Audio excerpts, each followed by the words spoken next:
आज सवेरे सवेरे एक जन अइलहन ताला किले आ उ कहतारन कि हमरा के इतना हिती चुकी ताला देखाई, इतना हिती चुकी ताला देखाई कि उतना छोट कोनो चीज़ होखबो ना करत होके। तो हम कहनी उतना तो छोट ताला नहीं के, तो अभी ताला देखलहन ओकरा बाद कहलहन कि ठीक बाटे, हाँ इतने छोट ताला चाही। तो सुबेरे सुबेरे बहनी करैलहन बउआ, ओकरा बाद ताला में चाहिए। फिर दिन में हम जब और सम काम कर लेनी है तो दुकान के सामान अभी ना निकल लेनी है, तो देख सकता है सुबेरे सुबेरे के दुकान के नज़ारा के तरह बाटे।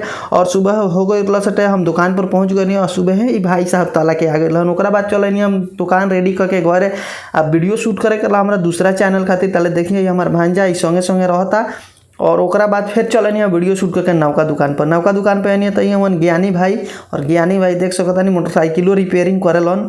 तो रिपेयरिंग कराओ को मोटरसाइकिल तो कमेंट करी ज्ञानी बाबा की जय। ओकरा बाद इनका हम फ्री में मोटरसाइकिल रिपेयरिंग करवा फिर आई रही है घर है।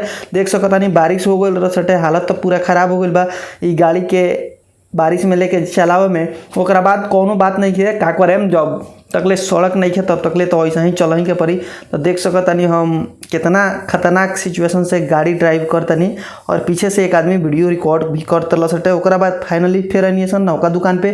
तो ज्ञानी भाई चल गए लहन मोटरसाइकिल के कुछ सामान जो लहसन ओकरा के सर्विस पर फ्रेश करावे, यानी कि ओकरा के साफ सफाई खातिर धुलवावे। ओकरा बाद देख सकतानी धोवा हुआ के वो अइलहन, तब तक ले हम आए नहीं यहाँ। फिर चले नहीं पुरनका दुकान नहीं है तो कुछ टायर वगैरह आयल हसन देख सकतानी सब उतार के रखल बाटे।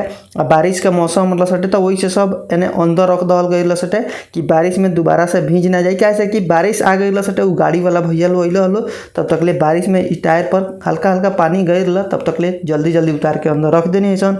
तो ई रहा आज के ब्लॉग। आ ओकरा बाद देख सकतानी है पूरा टायर बटे, रउआ लोगन के टायर चाहिए तो कमेंट करी और टायर ले जाई।